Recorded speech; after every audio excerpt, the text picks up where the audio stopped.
দেখি আমরা দেখি আবার বকর সাহেব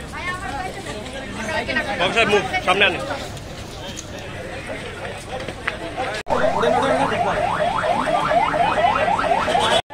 এই সামনের কার্ডটা বের করতে বলবো।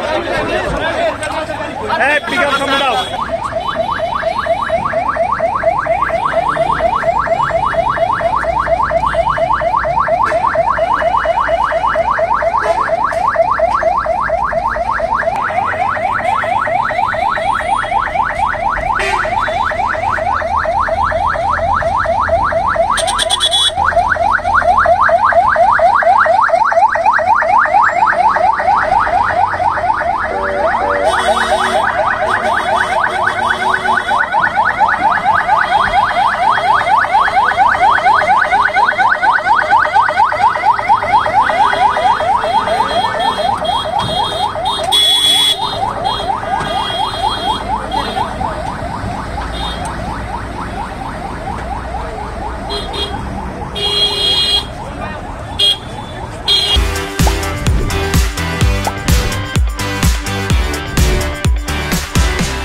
আমরা দীর্ঘ 16 বছর ভাতা পাই।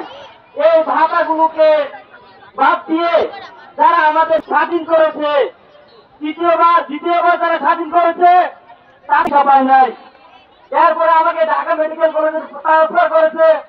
মেডিকেল কলেজ থেকে আমাকে বলেছে যে এই চিকিৎসা হবে না, এটা চিকিৎসা হবে চাকরি নিয়ে।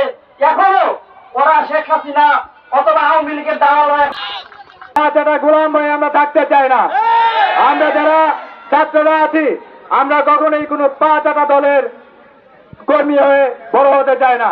আমরা ছাত্ররা আমরা স্বাধীনতা অর্জন করতে জানি, আমরা আন্দোলন করতে জানি। যেখানে অন্যায় হবে, যেখানে অবিচার হবে, সেখানেই আমাদের আন্দোলন করতে হবে। বিরুদ্ধে কথা বলবেন, এটা বাংলার বাড়িতে মেনে নেওয়া হবে না। You cannot resist our bullet grenade.